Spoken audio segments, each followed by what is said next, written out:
Good afternoon. We have just concluded the meeting of NATO foreign ministers, the first ever with Sweden as a full member of the alliance. Together we addressed preparations for the Washington summit in July, starting with Ukraine. This is a critical moment. The people of Ukraine continue to defend their country with skill and bravery. The Ukrainians have shown time and time again that they are capable. Ukraine has recaptured half of the territory that Russia initially seized. In the Black Sea, Ukraine has pushed back the Russian fleet, enabling the continued export of grain to world markets. The Ukrainians are not running out of courage, they are running out of ammunition. We need to step up now to ensure our support is built to last. So in our meeting today, we discussed how to put our support on a firmer and more enduring basis for the future. All allies agree on the need to support Ukraine in this critical moment. There is a unity of purpose. Today, allies have agreed to move forward with planning for a greater NATO role in coordinating security assistance and training. The details will take shape in the weeks to come. But make no mistake, Ukraine can rely on NATO support now and for a long haul. Tomorrow we'll meet with Minister Kuleba in the NATO-Ukraine Council. Together, we will discuss Ukraine's current and longer-term needs. Today, ministers also address security challenges in our southern neighborhood, including the enduring threat of terrorism. Last October, I appointed an independent group of experts to review NATO's approach to our southern neighbors. Ministers have discussed the group's findings, and heads of state and government will consider concrete proposals at the summit in Washington. Tomorrow, I will chair a meeting of foreign ministers with our Indo-Pacific partners, Japan, the Republic of Korea, Australia and New Zealand, together with the European Union. We will discuss how to enhance our practical cooperation as well as the global implications of the war against Ukraine. Russia is receiving support for its war of aggression from China, North Korea and Iran. As authoritarian powers increasingly align, it is important that like-minded nations around the world stand together to defend a global order ruled by law, not by force. Tomorrow marks NATO's 75th anniversary. As we face a more dangerous world, the bond between Europe and North America has never been more important. As we prepare for an historic summit in Washington, NATO will continue to support Ukraine, we will continue to strengthen our alliance, and we will continue to work with our partners across the globe for peace and security. With that, I'm ready to take your questions. We'll start with Radio Free Europe, please.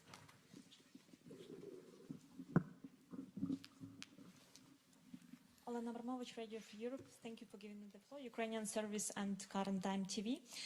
I have a question regarding this proposal of long-term support for Ukraine, especially this $100 billion for 5 years. Have you discussed it already with the partners, and what was their reaction? And do you think that this amount of 100 billion is the one you are going to reach? Thank you. As again, I cannot go into the details of the proposals.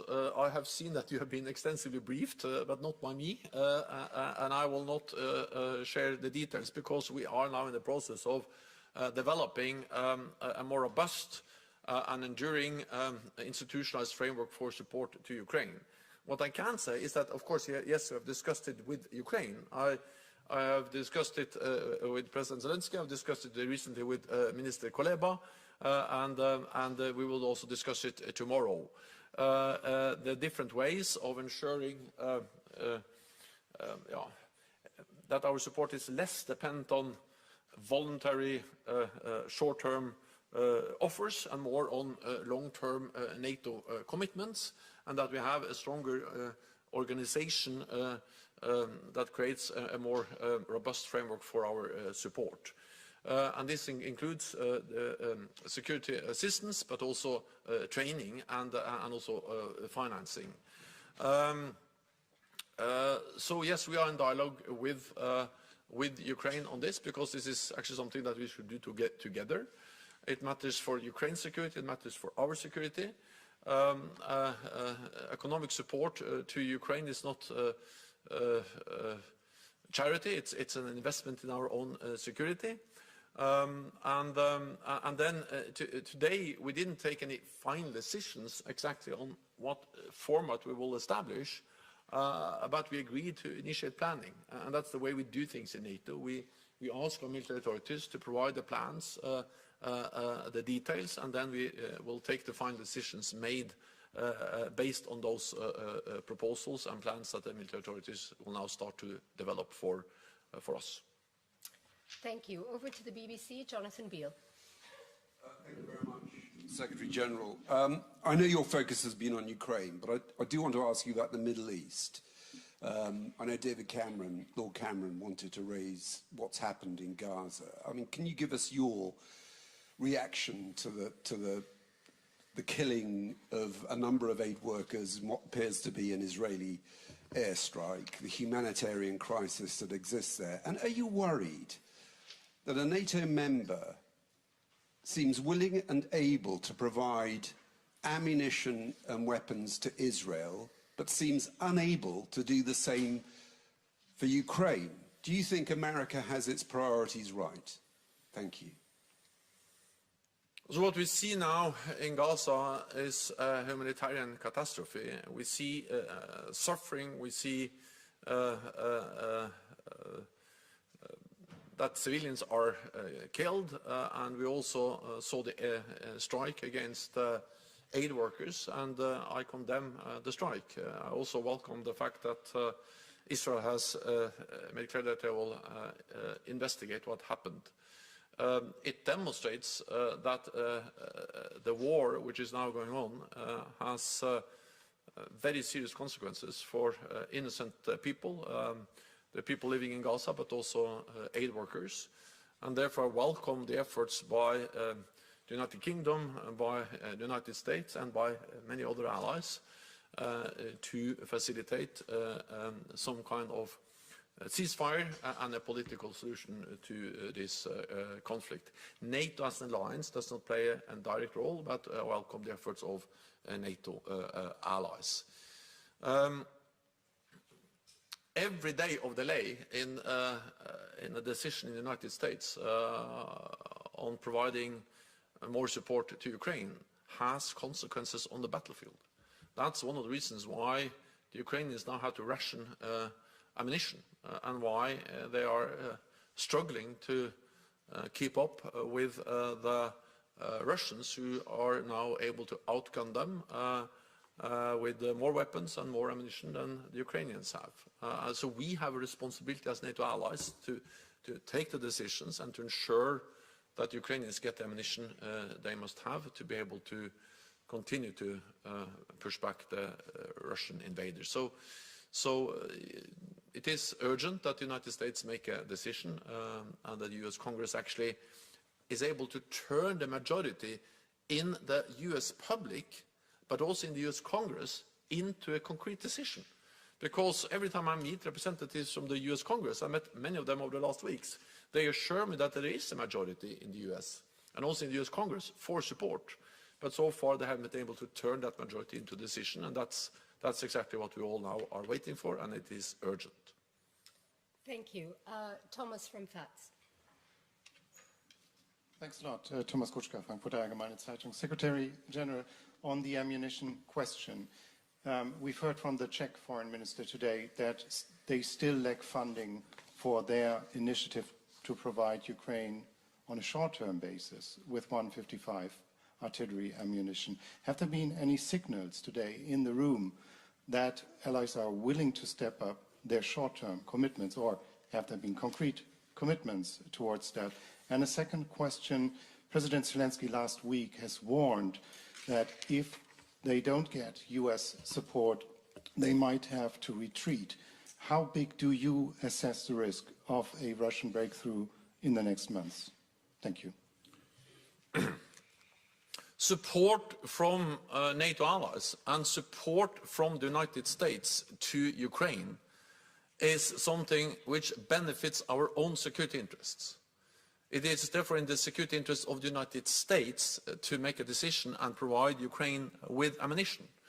Because by allocating a fraction of our defense budgets, we have enabled the Ukrainians to destroy significant parts of the Russian combat capability without putting any NATO soldier or any US soldier in harm's way. So this is really something that is in our interest to continue to do. And not only continue to do, but to do more, to step up, and to ensure that we do it in a predictable, robust way for the long haul. That's exactly also why we are now discussing how can we establish a more robust and institutional NATO framework around this support, to make it more predictable, more long-term, and also to ensure fair burden sharing. But while we are, of course, discussing this as NATO, and I expect a decision by the summit, I welcome the fact that we have now agreed to start planning. Of course, we need also immediate support, and therefore I urge allies to continue and to step up to make national contributions. Recently we have had the German announcement of 576 million euros to support the Czech initiative for more ammunition. Sweden, our newest ally, have just announced 800 support to deliver 800 to support the Czech initiative to deliver 800,000 extra artillery shells, and also other allies have announced more support for the Czech initiative. So there are constant new announcements by different NATO allies. Thank you. Over to Irina, Interfax.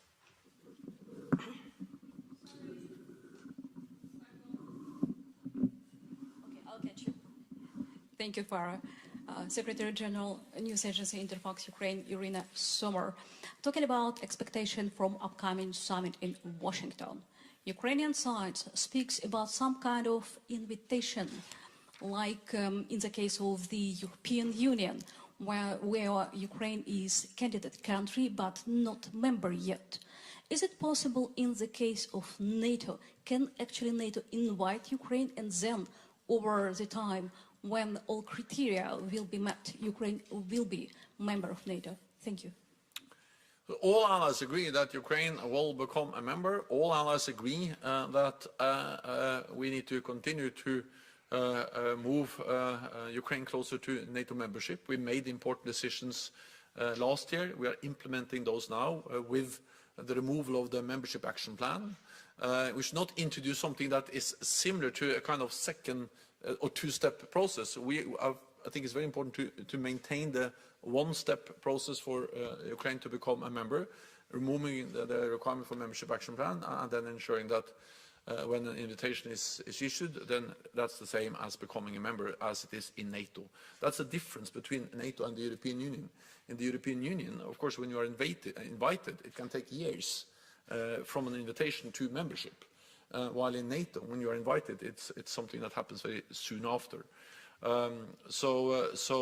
We should just avoid creating also, again, a kind of two-step process towards membership.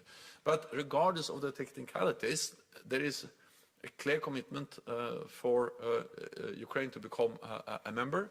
There's a clear commitment to help to move Ukraine closer to membership. And I think we also need to realize that when this war ends, everyone realizes that there has to be some kind of guarantees that this is really the end, that it's not only a pause where Russia reconstitutes its forces, rest and then regroup and then attack again. Because that was something, we saw a similar pattern back in 2014. They annexed Crimea, We all condemned that, and then after a few months they went into eastern Ukraine or eastern Donbass, and then we had Minsk 1, that was violated. They pushed the line further west. We had Minsk 2, a new ceasefire, and then they waited for almost 8 years, and then they had a full-fledged invasion. So of course, when this war ends, we have to be absolutely sure this is really the end. It stops here. And therefore, we need to help Ukraine build their own defenses to deter any further Russian aggression. But there will also be a need for security guarantees. And of course, the ultimate security guarantee will be Article 5 and NATO membership. Thank you. We'll give a final question to Radio Cordon. Vladislav. Thank you. Hungarian Foreign Minister Peter Szijjártó has publicly said that Hungary will not support any initiatives that, quote, would transform it into an offensive alliance. He was talking about NATO engaging more in coordination of military support for Ukraine. What's your take on that? And do you think your proposals will eventually be adopted at the Washington summit? Thank you. NATO is and will remain a defensive alliance, and NATO is and will remain not a party to the conflict in Ukraine. We need to remember what this is. This is a war or aggression by Russia invading another country, violating international law. And then Ukraine has the right, according to international law, to defend itself. And we as friends of Ukraine, we have the right to support Ukraine in upholding the right for self-defense, also based on international law. That doesn't make us party to the conflict, and a more robust NATO framework to coordinate and security assistance training will not change that. NATO allies will fundamentally do the same as they do today on a more bilateral basis or in other frameworks, the EU, the Ramstein format, and through the multilateral capability coalitions. So by creating a stronger NATO framework, what we will ensure is more transparency, more burden sharing, more predictability, and a more robust commitment, which is important to help the Ukrainians to plan, but also send a message to President Putin that he cannot outweigh us on the battlefield. He has to sit down and negotiate some kind of agreement where Ukraine prevails as a sovereign independent nation. So the paradox is that if you want a peace, if you want an end to this war, the best way of achieving that is to ensure that Ukraine has the military strength to convince Putin that he cannot win on the battlefield. He has to sit down and negotiate. Then what we are discussing is not a NATO combat presence in Ukraine. We are discussing how we can coordinate and deliver support from outside Ukraine to Ukraine as NATO allies do. So I have good dialogue with Peter Szijjártó. I also have spoken with the Hungarian Prime Minister Viktor Orbán twice over the last week. And now when we initiate planning, I'm certain that we can also address the concerns that Hungary has raised and find a way where we can then have consensus within weeks. Thank you, everyone. That's all we have time for. Thank you. Thank you. Secretary General. Thank you.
Secretary Blinken, dear Tony, welcome back to NATO. It's always great to see you here. And thank you for leadership. Thank you for your strong commitment to our alliance. Today, we have already started our foreign ministerial meeting, and we have addressed how to strengthen our support to Ukraine to create a more, even more robust framework for our support. And I thank you for your strong commitment, your personal commitment, the commitment of President Biden to ensure that the United States continues to be a lead nation in supporting Ukraine. Burden sharing is always top on our agenda. When NATO made the pledge to invest 2% of GDP on defense back in 2014, only 3 allies met that target. Today, 2/3 of NATO allies are spending 2% of GDP on defense. That's significant progress, but of course we want more allies. We want all allies to be at 2%, and 2% is a minimum. So this is a message that I and we all convey very strongly as we prepare for the upcoming Washington summit. Then tomorrow we will also meet with our Asia-Pacific partners. And I think the war in Ukraine demonstrates how intertwined the security of Europe is with the security of Asia and the Pacific. North Korea, China, Iran are supporting Russia's war aggression in different ways. So this demonstrates that security is not regional, security is truly global, and therefore it is important that we work together with our Asia-Pacific partners. And again, thank you for the strong US leadership and also on this issue. Then lastly, tomorrow we will celebrate NATO's 75th anniversary. We'll actually meet tonight at the Truman Hall, but also then tomorrow we will mark it here at the NATO headquarters. And then we will also mark the 75th anniversary at the NATO summit in Washington in July. Thank you for hosting the summit, and it will be a great summit to celebrate the alliance, but also to ensure that we continue to adapt and to ensure that NATO continues to be the most successful alliance in history. So, Tony, welcome. Always great to have you here. Yes, thank you so much. And as always, I have to start by telling you how much we appreciate, more than appreciate. We're grateful for your extraordinary leadership of this alliance at what is an extraordinary time.